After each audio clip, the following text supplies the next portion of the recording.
인간에 대한 환대 23번째 시간으로 오직 성령이 너희에게 임하시면 하는 제목으로 말씀을 전하겠습니다.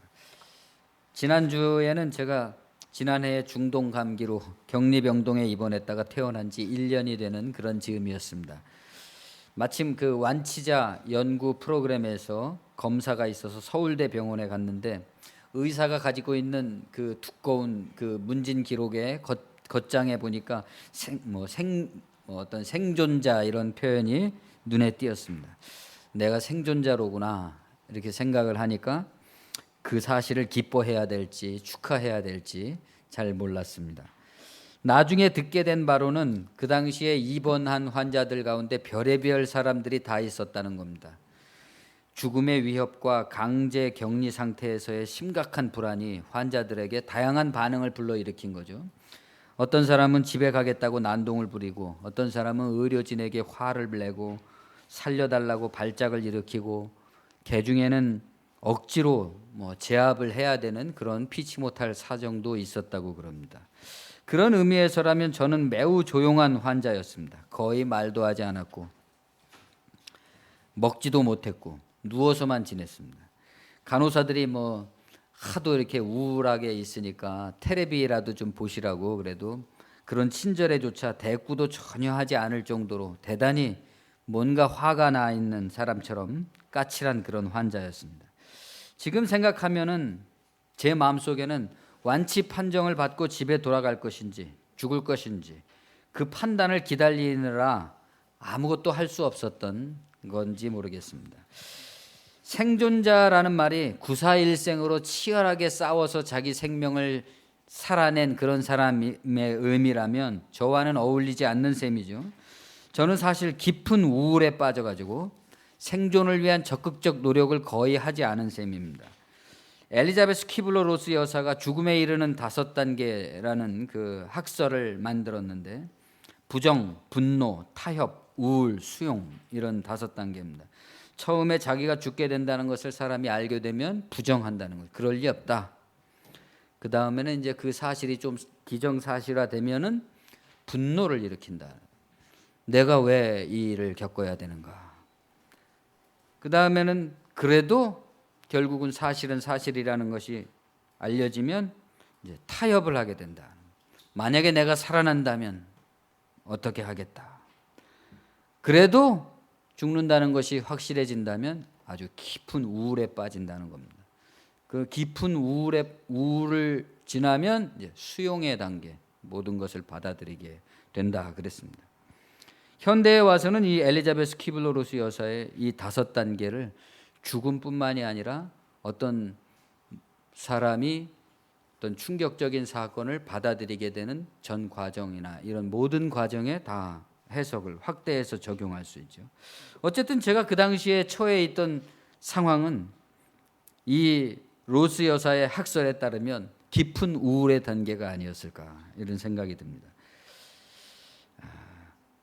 아니라면 그 모든 단계가 제 안에서 한꺼번에 들끓고 있었겠죠. 그런 까닭일까 생존자라는 단어를 보았을 때 제게 떠오르는 한 사람이 있었습니다. 제가 입원한 다음 날 한 노인이 제 옆 침대에 들어왔습니다. 일생을 강도 높은 노동으로 살아왔음직한 깡마르고 아주 주름살 가득한 70대 노인이었는데 침대에 들어올 때부터 그 사람은 벌써 의식불명의 목에 이렇게 기도 삽관한 그런 상태였습니다. 그 사람을 이제 의료진이 다 옮겨놓고 필요한 장비들을 다 갖춰놓고 나간 다음에 이제 저와 단둘이만 있게 되니까 제가 이제 그 사람의 상태를 좀 자세히 알게 됐죠. 인간의 생명을 목숨이라고 그러지 않습니까? 그 사람은 거의 목으로 호흡을 하는 그런 사람이었습니다. 금방이라도 숨이 넘어갈 것처럼 긴박하고 갑갑한 숨소리가 이어지다가 나중에 견딜 수가 없게 되면 갑자기 온몸을 비틀면서 하면서 한 번에 터져버리는 거죠. 한 번에 터져버리고서 그 다음엔 다시 반복. 24시간을 그렇게 숨을 쉬는 겁니다. 그 사람이. 게다가 그 몸에서는 그 노인 환자들에게서 나는 특유의 그 썩는 냄새가 나는 그런 환자였습니다. 그로 인해서 저희 방에는 간호사들이 자주 들어왔죠. 일상적인 검사와 주사, 약물 투여 이런 것뿐만이 아니라 그 사람은 기저귀도 갈아줘야 되고 뭐 또 무슨 여러 가지 가래를 뽑아내 주는 게 굉장히 중요한 일이었기 때문에 자주 들어오게 됐습니다. 웬일인지 저는 그 사람이 의식이 없다는 사실에 조금 위안이 됐어요. 그의 숨소리와 냄새는 정말 질식할 지경이었지만 결국에는 적응이 돼서 무심하게 됐습니다. 뭐 살든지 죽든지 내가 살고 죽는 것도 지금 무심한 판에 저 사람이 무슨 상관이랴 그런 생각이죠. 시베리아의 수용소에서 발에 쇠사슬을 차고 4년의 유형 생활을 보냈던 작가 도스토옙스키는 멀리 있는 인류는 다 사랑할 수 있지만 가까이 자기 옆에 누운 냄새나는 동료 죄수 한 사람은 결코 사랑할 수 없었다. 그런 말을 한 적이 있습니다. 저 역시 그 사람이 너무 보기 싫었습니다. 살아나리라는 가망이 전혀 없어 보이는 그 상태. 저는 그 과정을 어느 정도 알고 있었죠. 당시 저는 감염자들은 결국 다 죽을 거다 이런 생각을 하고 있었습니다. 그 사람은 저한테 그걸 상기시켜 주는 거죠. 나의 죽음을. 일종의 내기 같은 거죠. 우리 두 사람 중에 누가 먼저 죽을 것인가. 상태로 봐서는 그 사람이 먼저 죽을 확률이 높겠지만 그건 또 알 수 없는 일이죠. 저도 그 전날에는 화장실에서 쓰러져 가지고 거의 죽음 비슷한 경험을 한 적이 있었으니까 저는 그와 저의 침대 사이에 커튼을 쳤습니다. 보기 싫어서. 그런데 문제가 생겼어요. 그 사람은 창 쪽에 있고 저는 이 안쪽에 있다 보니까 그 사람을 가려버리니까 창문을 통한 그 유일한 하늘과 창밖에 먼 산의 풍경이 보이지가 않는 겁니다. 그래서 궁여지책으로 그 사람의 허리 정도까지만 이렇게 쳐놨어요. 커튼을. 그랬더니 이번에는 그 먼 산의 하늘과 풍경은 볼 수가 있었지만 그 사람의 기저귀 차고 있는 아랫도리와 또 초등학생들의 반양말처럼 무릎 위까지 이렇게 하얀 양말을 왜 하필 그런 하얀 양말을 신겨놨는지 말하자면 이제 그렇게 기도 삽관을 하고 그런 사람들이 몸에 말초가 이게 괴사되는 것을 방지하기 위해서 따뜻하게 해주기 위해서 긴 양말을 신겨놨는데 그걸 보는 게 너무 괴로웠습니다. 그 긴 양말을 보는 게. 그래서 가급적이면 저는 눈을 감아버리거나 아니면 창밖을 볼 때면 그게 보여도 안 보이는 척하면서 이렇게 시야를 높게 해가지고 저의 침대를 위를 높여놓고 그렇게 지냈습니다. 조금 양심에 찔리기는 했죠. 나도 목사인데 저 사람도 죽어가는 불쌍한 영혼인데 내가 이 순간에 그런 양심에 찔림은 약간 있었지만 그 사람은 제 양심을 눈치챌 의식이 없었기 때문에 그리고 또 제 처지가 또 뭐 처지인지라 괴념치 않았습니다. 그런데 우리들을 돌보던 의료진 중에 한두 명의 간호사가 기억이 납니다. 방호복을 입고 있었기 때문에 생김은 알 수 없지만 그 목소리만은 아주 생생한 거죠. 그들은 뭐 박완서 작가가 그런 표현을 했어요. 환자를 공깃돌 굴리듯 한다. 그럴 정도로 그렇게 뭐 익숙한 사람들은 아닌데 특히 두 사람은 그 환자를 친아버지 다루듯 하는 거였습니다. 정말 그렇게 할 수 없을 정도로 친아버지를 다루듯이 그 냄새나고 오줌 싸는 의식도 없는 그 환자를 의식도 없는 그 노인에게 일일이 그때그때 자기들이 지금 하려는 작업을 다 설명을 해주고 진행하는 상황을 다 말해주고 당치도 않게 어떨 때는 그 사람을 뭐 다그치거나 용기를 주거나 뭐 협조를 요청하기도 하고 그러면서 그렇게 친절하게 그 사람을 이렇게 다루는 거예요. 처음엔 제가 그 사람들이 그게 열심히 해도 그냥 심드렁했습니다. 그러다가 점차 그 헌신적인 간호에 주의를 기울이게 됐고 환자의 용태에도 관심을 갖게 됐습니다. 한 번은 그 사람의 가래가 막혀서 굉장히 위험한 위기가 닥쳤는데 제가 의료진을 이렇게 이제 눌러가지고 불러들여서 그 위기를 넘긴 그런 경우도 있었습니다. 그리고서는 점차 이제 저는 그의 침대 곁에 이제 간신히 일어나서 링거를 끌고 그 침대까지 가서 창밖으로 이렇게 그 방안 산책을 다녔습니다. 그리고는 둘 사이의 커튼을 걷어버렸습니다. 어느 날 아침 그 사람 단 한 번 의식이 깨어났습니다. 깨어나자마자 엉뚱하게도 그 사람이 간호사에게 담배를 피우고 싶다고 간청을 하는 거였습니다. 간호사가 아기를 달래듯이 막 이제 핀잔을 주니까, 말도 안 되는 소리 한다 그러면서 이렇게 핀잔을 주니까 그 사람이 담배가 아니라 전자담배라도 좋다고 이렇게 말을 하는 거예요. 근데 정확히 말하면 말이 아닌 거죠. 그 사람 말을 못하고 뭐 이렇게 그런 식으로 이제 의사 전달을 하는데, 그 담배가 아니라 전자담배라는 것을 간호사한테 설명하는 과정이 엄청 길은 거예요. 근데 저는 누워서 그게 전자담배라는 걸 대번에 이제 알았는데 그 과정이 엄청 길은 거죠. 저한테 처음으로 웃음이 났습니다. 그걸 보면서 웃었어요. 둘이 남았을 때 그 사람은 이제 깼으니까 자기가 여기가 어딘데 여기 와 있는지도 모르고 있는 상황이고, 옆에 보니까 웬 사람이 있으니까 이게 누군가 하는 눈으로 저를 이렇게 쳐다보는데 뭐 말을 못하니까 어떤 의사를 전하지는 못했죠. 저 역시 그 사람한테 뭔가 말을 붙여보질 못했습니다. 얼마 후에 그는 곧 의식 없는 상태로 돌아갔습니다. 제가 태어날 때도 그는 거친 목숨을 들이쉬고 내쉬면서 병마 속에 잠들어 있었습니다. 그러니까 뭐 같이 일주일을 같이 있었던 동료라고 할지라도 인사를 할 수가 없는 거죠. 그 사람한테 뭐 할 수 있었다고 할지라도 어쩌면 일부러 인사를 안 했는지도 모르죠. 왜냐하면 저는 그가 죽을 줄 알았기 때문에 그랬습니다. 파추부 씨라는 특이한 이름을 가진 사람입니다.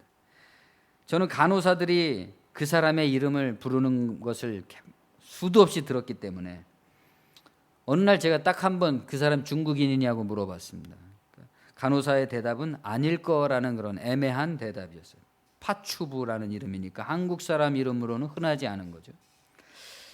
나중에 저는 그가 죽지 않고 살아서 요양원으로 돌아갔다는 소식을 들었습니다.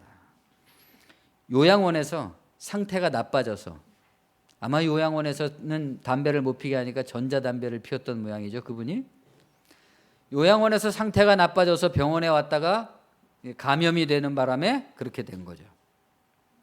자식들조차 돌보지 않아서 무척 외롭고 안된 처지의 노인이라고 그랬습니다.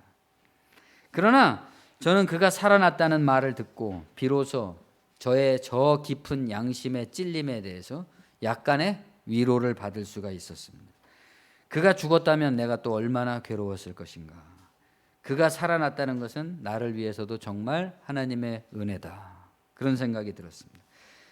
알베르 까뮈의 전락이라는 소설에 보면 한 프랑스인 의사이자 지식인인 변호사가 자신의 내면의 전락, 타락의 과정을 설명하고 그 절망을 고백하는 그런 내용입니다. 여러 사건이 나오는데 그중에 가장 자신의 전락의 최초 원인이 됐던 사건은 독일군의 포로 수용소에서 죽어가는 동료의 빵을 가로채 먹어버린 사건입니다. 어차피 죽을 사람이니까, 어차피 죽을 사람이라는 그런 자기 기만으로 양심을 잠재우고 그 사람은 자기 곁에서 앓으면서 죽어가는 동료 몫의 빵을 먹어버립니다. 나라 산 사람이라도 살아야 된다 이렇게 생각한 거죠. 또 하나의 유사한 사건이 있었어요. 나중에 이제 변호사가 되어서 정말 자기 나름대로는 성실하게 또 봉사도 하면서 보람 있게 살아간다고 생각하던 어느 날 파리의 겨울의 센강 다리 위에서 자신의 바로 지척에서 물에 뛰어들어서 자살하는 사람을 구하지 않은 사건입니다. 겨울이었기 때문에 차가운 강물에 뛰어들기가 싫었다는 이유로 한 사람의 죽음을 방치했던 겁니다. 그 이후로 이 사람은 점차, 처음 곧바로 그렇게 되진 않았겠죠. 인생을 살아가면서 점차 자신의 양심의 가책을 받으면서 서서히 전락해 간다는 얘기입니다. 저는 가끔 파추브라는 기이한 이름의 노인에 대해서 생각을 해봅니다. 그 이름은 제가 얼마나 살 준비도 죽을 준비도 되어 있지 않았던 어설픈 목사, 어설픈 인간인지, 나만의 생사와 안위와 자아의 진퇴를 최종적으로 중요하게 여기고 있는 인간인지를 확인시켜주는 그런 이름이죠. 많은 핑계거리가 있지만 결코 핑계할 수 없는 그런 부분이 있는 거죠. 물론 저는 그 일을 통해서 전락하진 않았지만 반성과 함께 지금도 생각하는 거죠. 생생하게. 파추브 씨 가래를 빼야 돼요. 파추브 씨 기저귀를 갈아드릴게요 하면서 그토록 헌신적으로 그 사람을 돌보던 그 방호복 속에 생김을 알 수 없었던 간호사들에게 경의를 표하게 됩니다. 저의 반성은 그때처럼, 여러분도 마찬가지겠죠. 그때처럼 앞으로 닥쳐올 어느 순간 어떤 상황일지라도 여전히 우리는 인간으로서, 그리스도인으로서, 그리고 목사로서 할 일이 남아있으리라는 깨우침입니다. 언제 어떤 상황을 우리가 닥치더라도. 저는 당시에 그런 것을 미처 생각지 못했던 거죠. 왜 그랬을까요? 왜 생각할 수 없었을까요? 그것을 로이드 존스 목사님은 영적 침체다 그렇게 표현했습니다. 오늘날의 말로 바꾼다면 영적 우울이다 이렇게 번역할 수 있을 겁니다. 헤롯의 감옥에 갇혀서 최후를 기다리던 세례 요한은 복음 전파에 한참이던 예수님한테 사람을 보냅니다. 그래서 이렇게 물어봅니다. 오실 그이가 당신입니까? 우리가 다른 사람을 기다려야 합니까? 당신이 정말 그리스도 맞습니까? 이렇게 물어본 거죠.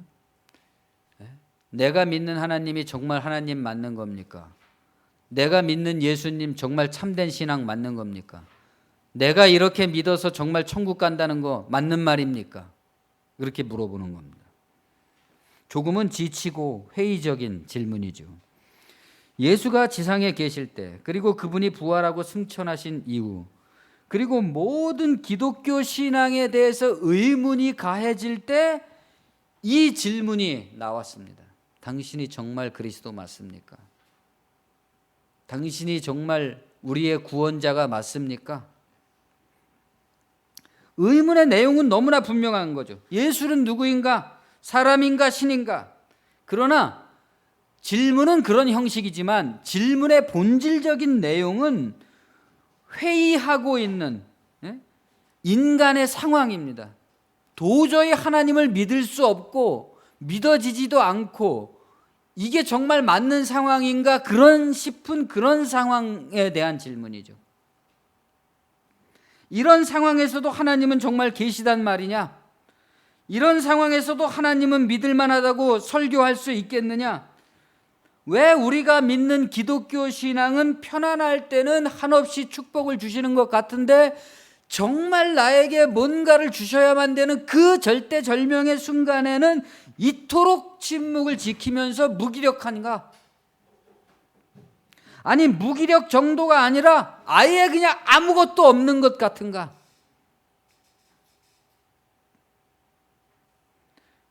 그것이 정말 하나님의 뜻이란 말인가? 본래 아무것도 없는 건데 지금까지 우리가 뭔가 있다고 생각하면서 그래온 것인가 하는 의구심이 드는 거죠. 가령 예수님은 왜 아무런 저항도 없이 죽음을 받아들였을까요? 예수님을 반대하는 사람들은 그것은 이유 있는 무저항이 아니라 그저 무기력한 죽음이다. 인류 역사상 얼마나 많은 그 저항적 지도자들이 예수와 같이 무기력하게 죽어갔느냐? 그 사람들 중에 한 사람이라도 살아난 사람이 있느냐? 예수도 마찬가지다. 이렇게 얘기하는 거죠.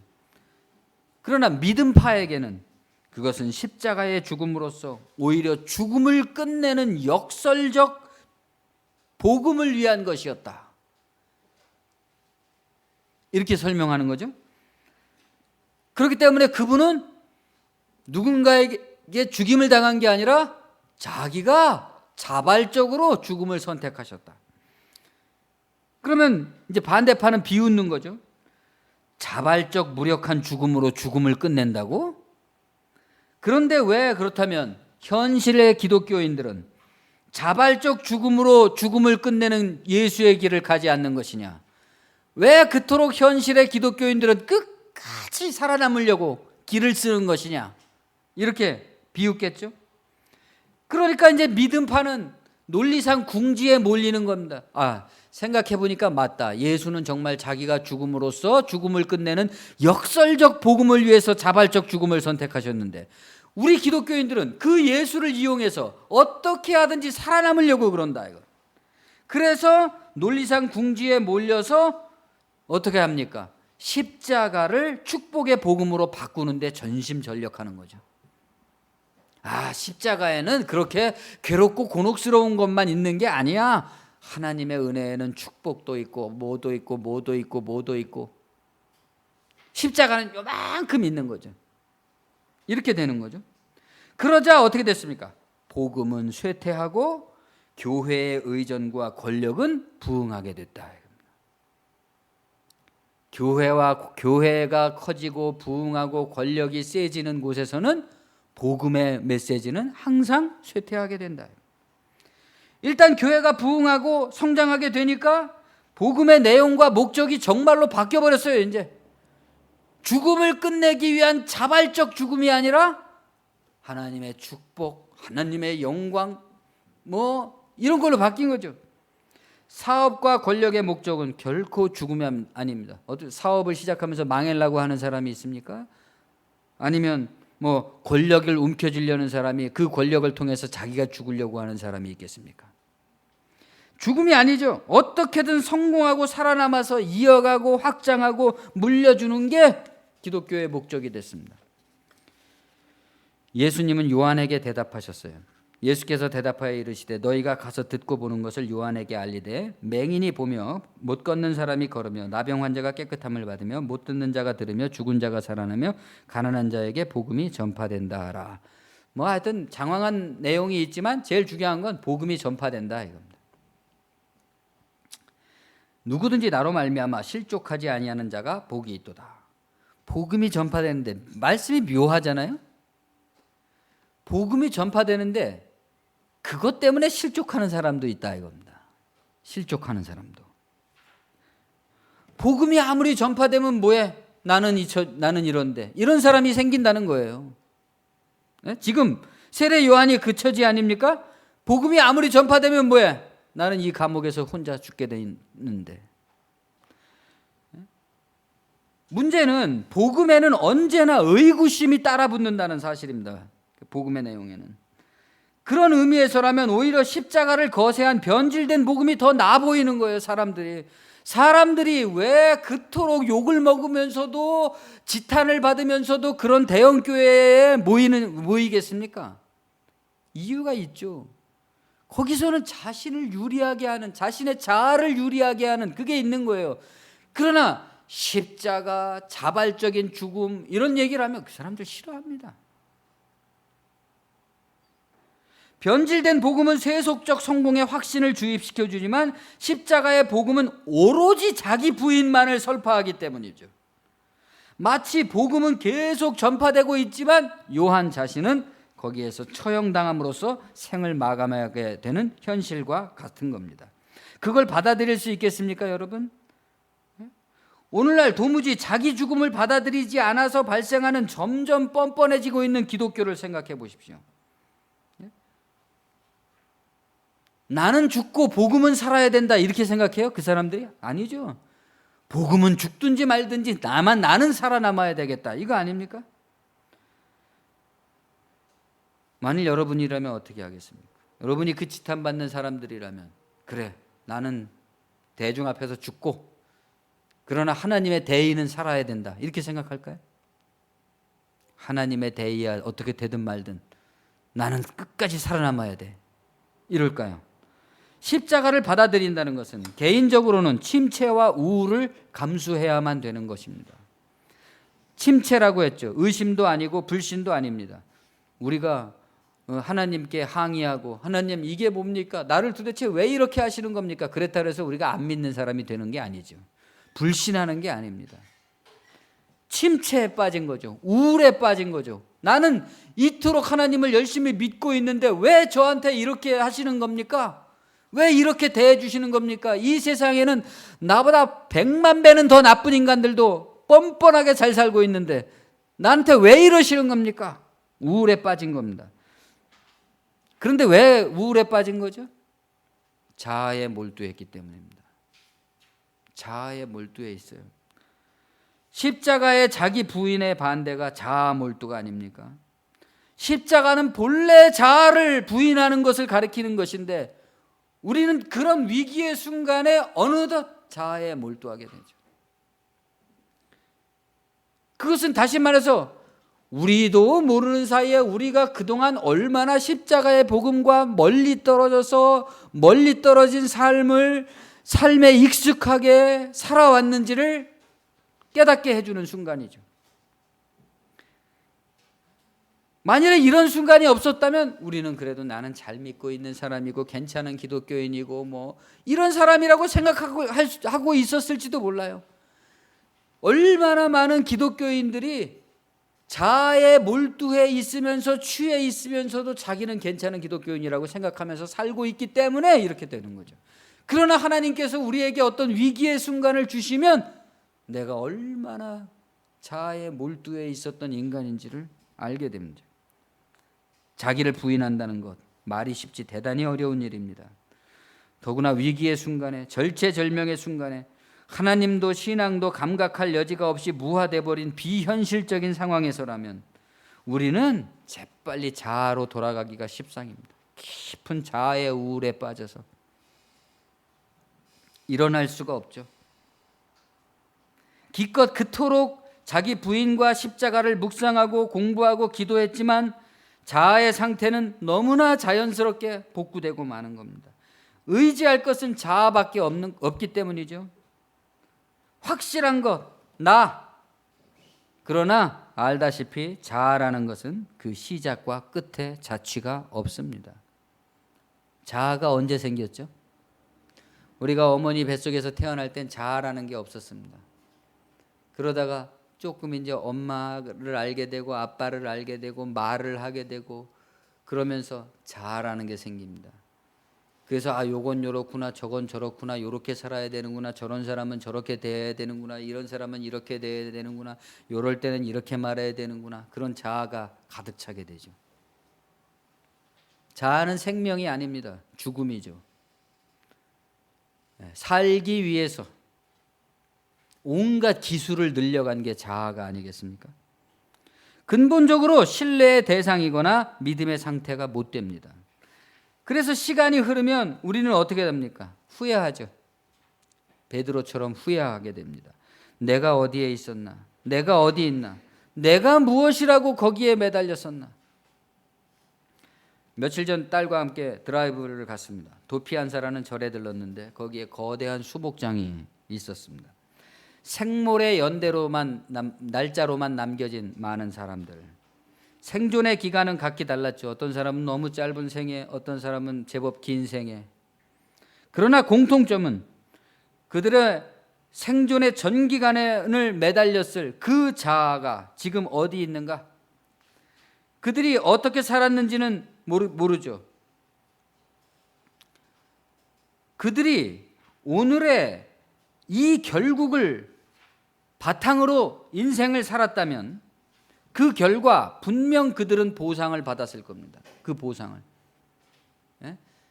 자아는 결국 자취도 없고 아무것도 아니라는 그 진리의 토대 위에 생명은 오로지 하나님께로부터 온다 하는 하나님께 들어있다.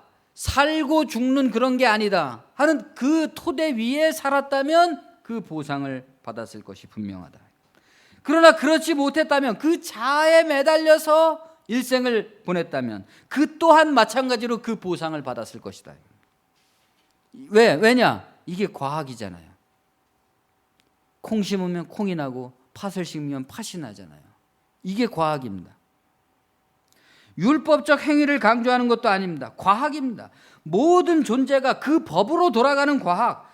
왜 인류는 이 과학에 입각해서 삶을 구성하지 못하는 것일까요? 자아는 본래 자취가 없고 결국 우리가 이렇게 아둥바둥거리면서 서로를 미워하고 싸우고 착취하는 모든 일들은 다 허망한 일에 불과하다는 그 진리의 토대 위에 왜 우리나라를 세우지 못하는 것인가?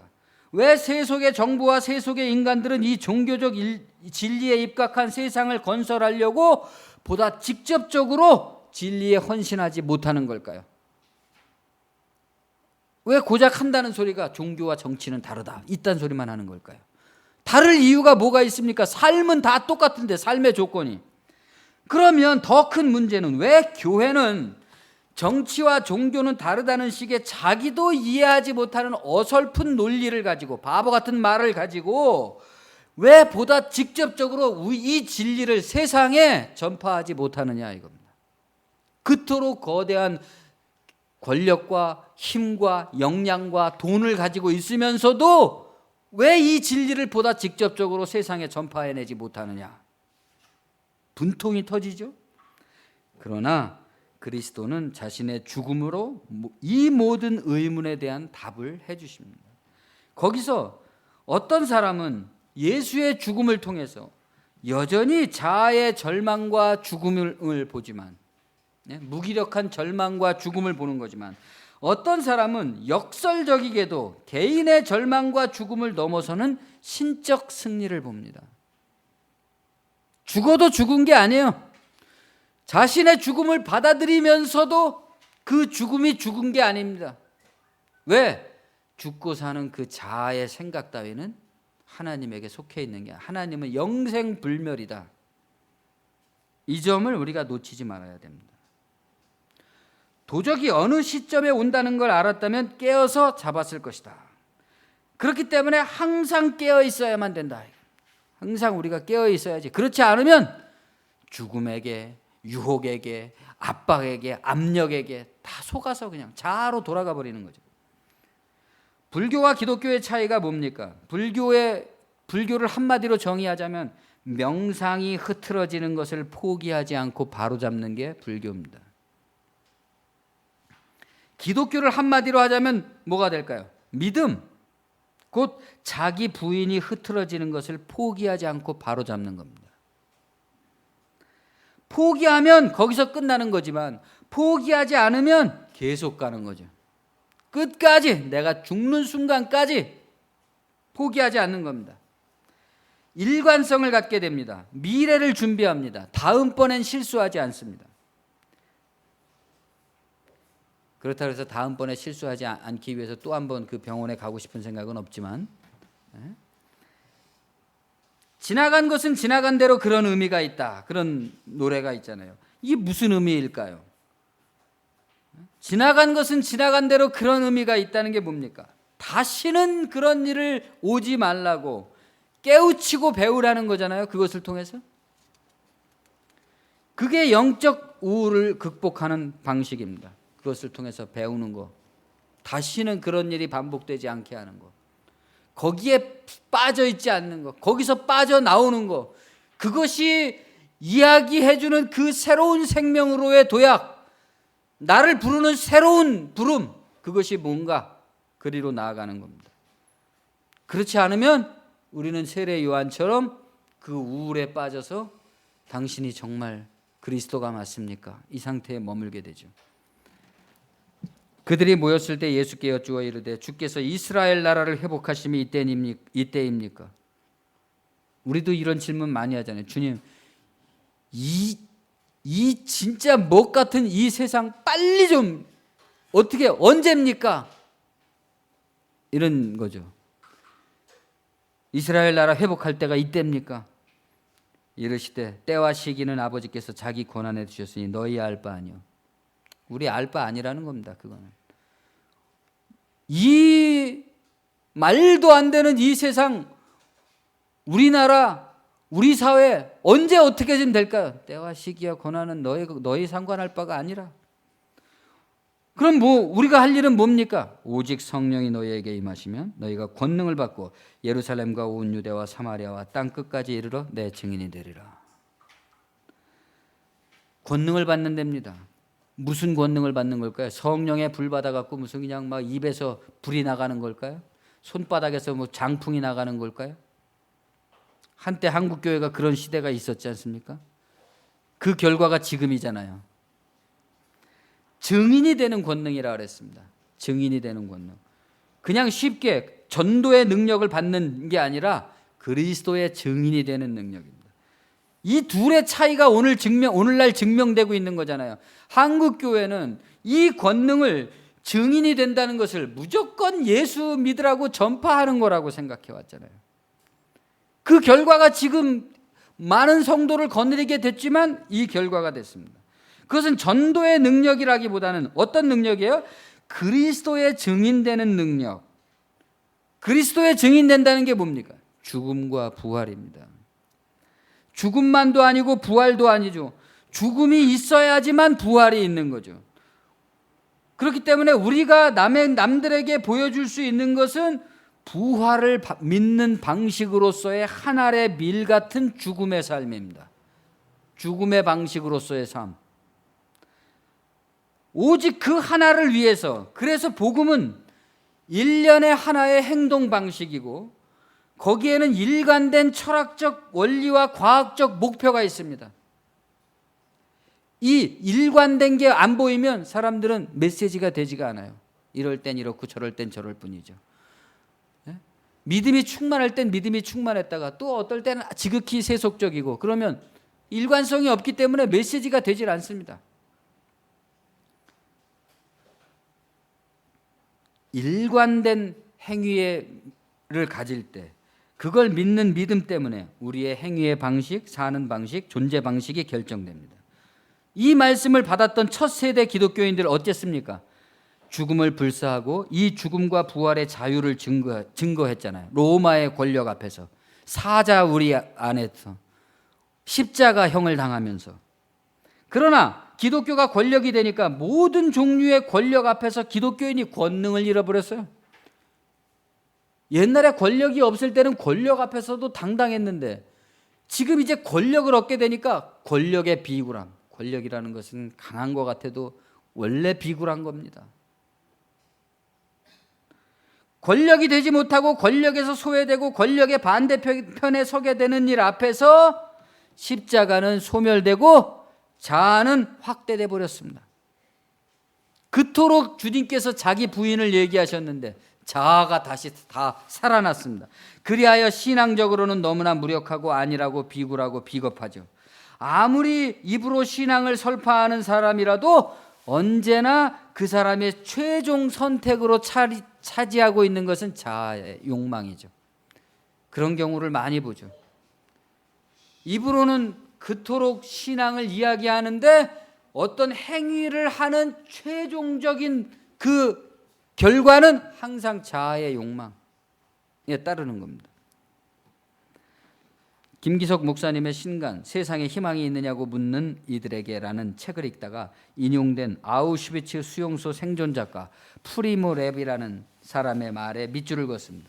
우리가 노예일지라도 아무런 권리도 없을지라도 포로 수용소에서 쓴 거죠. 갖은 수모를 겪고 죽을 것이 확실할지라도 우리에게 한 가지 능력만은 남아있다. 마지막 남은 것이기 때문에 온 힘을 다해서 지켜내야 한다. 그 능력이란 바로 그들에게 동의하지 않는 것이다. 그러나 문제는 무엇을 어떻게 동의하지 않느냐 하는 문제입니다.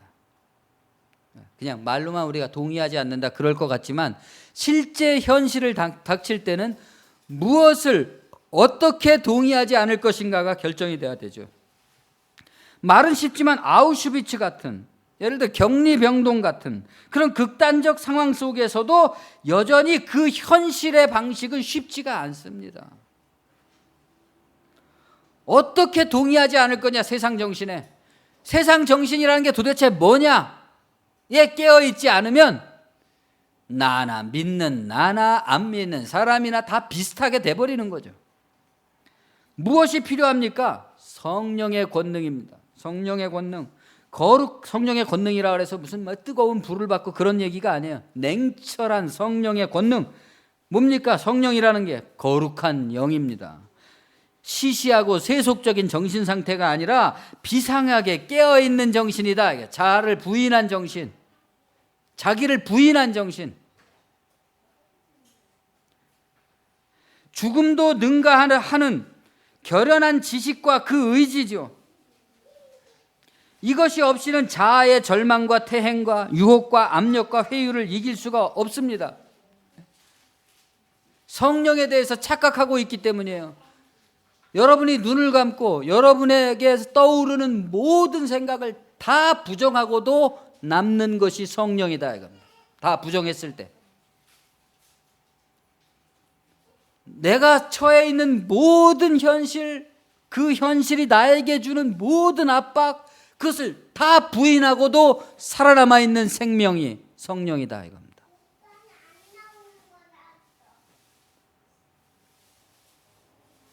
세상에 희망이 있느냐고 묻는 이들에게서 김 목사님은 바알에게 무릎 꿇지 않은 7천을 남겨두셨다는 말씀을 인용해서 이 영적 침체와 우울의 시대를 견디면서 이겨나갈 믿음을 제시합니다. 아직도 7천 명은 남아있다. 너무 절망하지 말자. 그러나 저는 묻고 싶습니다. 과연 우리는 그 7천이 있는지 없는지는 모르겠지만 과연 나는 그 7천에 들어가느냐? 이게 중요한 거죠. 어리석은 천년 왕국으로 아주 퇴행해버린 14만 4천이 아니라 바알에게 무릎 꿇지 않은 7천이냐? 이 세상 정신으로 살아가는 그 사람들과 분명히 다른 7천의 전사와 같은 그 정신 상태를 내가 가지고 있느냐? 어떤 모양으로 존재할 것인지를 생각해야 됩니다. 반드시 때가 이르면 지금은 아무것도 않고 표시도 안 나고 구별도 되지 않는 것 같지만 반드시 때가 이르면 우리의 존재의 진가를 드러나야 될 때가 옵니다. 멀지 않아 옵니다.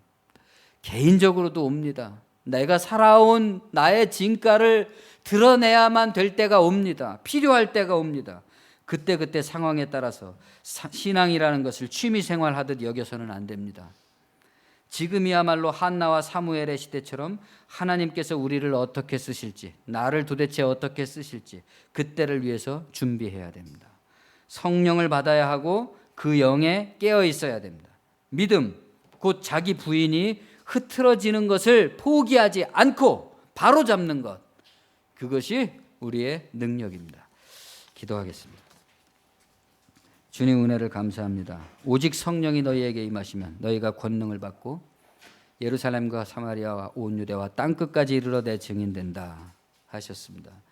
주님, 참으로 우리에게 주신 죽음으로써 생명을 낳는 이 복음이 점점 쇠퇴해져 가고 복음이 도대체 뭔지, 기독교 신앙이 도대체 어떤 것인지 바알 신앙과 다를 바가 없는 이런 시대를 우리가 살아가고 있습니다.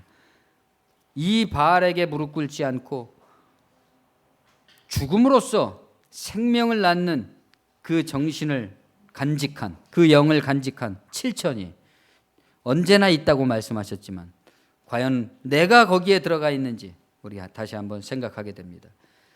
주님, 우리가 늘 깨어서 이 시대를 정말 하나님과 더불어 살아갈 수 있는 그 마음 갖게 도와주시고 그 충성 갖게 도와주시고 그 속에서 남들은 알지 못할 위로와 남들은 알지 못할 벗어남과 남들은 알지 못할 해방이, 그리고 남들은 알지 못할 참된 나라에 대한 소망과 그 나라에서 만날 모든 그리운 사람들에 대한 그러한 애정을 우리가 간직하고 그 애정으로 말미암아 지금 살아있는 사람들의 세상을 바꾸어 나갈 수 있는 그런 원동력이 우리에게 있도록 주님 인도하여 주시옵소서.